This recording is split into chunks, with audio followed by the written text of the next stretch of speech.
Անհայրենիք ստահակների կոհորտան, նույն ինքը պատերազմի եռագլուխ կուսակցության ներկայացուցիչները մի եղկելի քարոզչական արշավ են սկսել իմ այս Facebook-յան էջի դեմ, ինչպես նաև իմ գործընկերների, եւ փորձում են լռեցնել մեր ձայնը եւ թույլ չտալ, որպեսզի մենք ձեզ հետ շարունակենք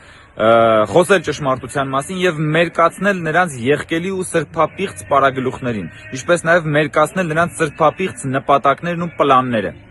Խնդրում եմ, տարածեք այս տեսանյութը, բաժանորդագրվեք իմ այս էջին, եթե դեռ չեք բաժանորդագրվել, մեկնաբանություններ գրեք եւ միասին շարունակենք մեր պայքարը տեր կանգնելու խաղաղությանը, տեր կանգնելու ինքնիշխանությանը, տեր կանգնելու պետականությանը։ Այս ճանապարհը բարդ է, բայց այս ճանապարհը առաքելություն է եւ մենք այդ առաքելությունը միասին պսակելու ենք հաղթանակով եւ հաջողությամբ։ Մարդիկ եւ շրջանակները, ովքեր այսօր տարածում են այսպես կոչված 300,000 ադրբեջանցիների Հայաստան գալու թեզը, կեղծ թեզը, դա նույն մարդիկ են, ովքեր որ տարիներ շարունակ ձեզ համոզում էին, որ Հայաստանը այսօր էկուց միջանցք է տալու։ Հայաստանը միջանցք չի տվել եւ չի տալու երբևէ։ Հայաստանի ինքնիշխան տարածքը սակարկման ենթակա չէ։ Դա նույն մարդիկ էին, ովքեր ասում էին, որ Կիրանցն են տալիս Ադրբեջանին։ Կիրանցը այսօր Հայաստանի ինքնիշխան տարածքում է եւ առավել քան անվտանգ է։ Այդ նույն մարդիկ էին, ովքեր ասում էին, որ ոսկեպարի եկեղեցին են տալիս Ադրբեջանին։ Ոսկեպարի եկեղեցին այսօր էլ նորից Հայաստանի ինքնիշխան տարածքում է, վերանորոգվել է եւ առավել քան ապահով է։ Այս ստերը նպատակ ունեն ահաբեկելու ձեզ, ժողովուրդ։ Ահաբեկելու, որպեսզի ձեր վախի եւ էմոցիաների վրա քաղաքական դիվիդենդ ապահովեն օտարների ծառա հանդիսացող, օտարի խամաճիկ հանդիսացող լրտեսական շպիոնական ուժերի համար,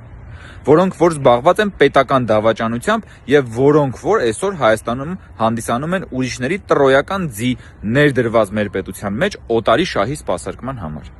Եվ բոլոր այս մարդիկ իրենց ստերի նման քաղաքականապես պայթելու են հունիսի 7-ին։ Խնդրում եմ տարածեք այս տեսանյութը եւ տեղեկացրեք ձեր ընկերներին, հարևաններին, մտերիմներին, որ սա հերթական սուտն է, ինչպես որ նախ գալով իր մոտալուտ վերահաս տխուր վախճանը Քոչարյանն անցել է սպառնալիքների։ Եթե փորձեն լկտիաբար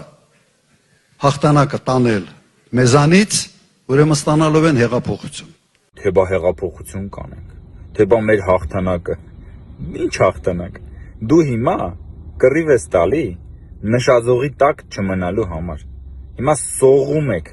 որպեսզի այդ նշաձողից sense դունչներդ հանեք վերև մի կերպ անցնեք խորհրդարան։ Ինչ հաղթանակ։ Այս ինչ հող ես նախապատրաստում ինչ որ տարատեսակ խժդժությունների համար։ Վզակոտներիդ կտա ժողովուրդը, հանկարծ եթե փորձվեք ժողովրդի իրական հաղթանակին ձեռք գցել։ Դու սկի քո խմբակցությանը չես կարող տիրություն անես։ Ինչ հեղափոխություն։ Քո խմբակցության մի падգամավորը հիմա կալուգացու մոտ է։ Քո խմբակցության մյուս падգամավորը մեղադրվում է պետական դավաճանության մեջ։ Էսա քո խմբակցությունը, քո կառավարումը։ Ինչի մասին ես խոսում։ Թե բա հաղթանակ, հեղափոխություն։ Ժողովրդի հաղթանակի համը կզգաք հունիսի։ Պես հակակոռուպցիոն կոմիտեն հրապարակեց, որ ձերբակալվել է ընտրակաշարք վերցրած անձը, ով եկել էր Ռուսաստանից։ Հիշեցնեմ, որ ընտրակաշարք վերցնելը սպառնում է մինչև 7 տարվա ազատազրկմամբ։ Եկեք մի պահ պատկերացնենք, որ ինչ որ մեկը վերցել է 100,000 դրամ ընտրակաշարք, բռնվել է եւ ասենք դատվում է 5 տարվա ազատազրկմամբ։ Սա լինում է օրը 50 դրամ։ Լավ, օրը 50 դրամով կարելի է վաճառել սեփական կյանքը։ Օրը 50 դրամով կարելի է վաճառել սեփական կյանքի ժամանակը։ Օրը 50 դրամի համար կարելի է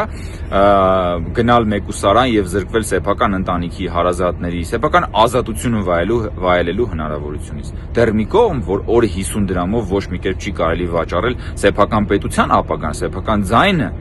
բայց օրը 50 դրամով ո՞նց կարելի է վաճառել սեփական կյանքի ժամանակը, թանկագին, անվերադարձ։ Սիրելի հայրենակիցներ, մի վերցրեք ընտրակաշարք, հավատարիմ եղեք ինքներդ ձեզ եւ ձեր կյանքին, ձեր թանկագին կյանքը երբեք մի տվեք ընտրակաշառատու սրիկաներին, որոնք որ թքած ունեն բոլորի վրա։ Գնացեք ընտրության եւ տեր կանգնեք խաղաղությանը, իսկ բոլոր ընտրակաշարք տվողները եւ վերցնողները պատժվելու են եւ իրենց թանկագին կյանքի ժամանակը վաճառելու են 50 դրամով, 20 դրամով, 30 դրամով, 10 դրամով եւ այսպես շարունակ։ Մոռացել եք հիշեցնեմ ժողովուրդ։ 2023 թվականի սեպտեմբերի 9-ին ընդդիմությունը Ղարաբաղում վերցնում է իշխանությունը եւ Սամվել Շահրամանյանին ընտրում են նախագահ։ Դրանից ընդամենը մի քանի օր անց սկսում են ռազմական գործողությունները, իսկ դրանից ընդամենը 17 օր անց Շահրամանյանը լուծարում է Ղարաբաղը։ Ընդդիմության աղետաբեր պլանը Հայաստանի համար նույնն է՝ կրկնել Ղարաբաղի ճակատագիրը Հայաստանում, վերցնել իշխանությունը, սանձազերծել պատերազմ, իսկ հետո իրենց փրկիչները կգան եւ կփրկեն մեզ պատերազմի վերահաս աղետից, բայց այդ փրկությունը կունենա իր գինը եւ այդ փրկության հաշիվը կփակի ժողովուրդը Հայաստանի ինքնիշխանության եւ անկախության կորստով, նոր արտագաղթով, ժողովրդի տառապանքներով, իսկ ուժեղները եւ պատերազմի եռագլուխ կուսակցության ղեկավարները, որոնց ունեցվածքի մեծ մասը գտնվում է ուրիշ երկրներում, կգնան եւ կվայելեն առոք-փառոք իրենց հանգիստ կյանքը կվայելեն, իսկ ժողովուրդը կպանդխտանա, ժողովուրդը կտառապի, ժողովուրդը կկորցնի պետությունը։ Այն ժողովուրդը, որը հունիսի 7-ին գնալու է ընտրական տեղամասեր եւ իր քվեարկությամբ տեր է կանգնելու խաղաղությանը, տեր է կանգնելու ինքնիշխանությանը, տեր է կանգնելու պետականությանը։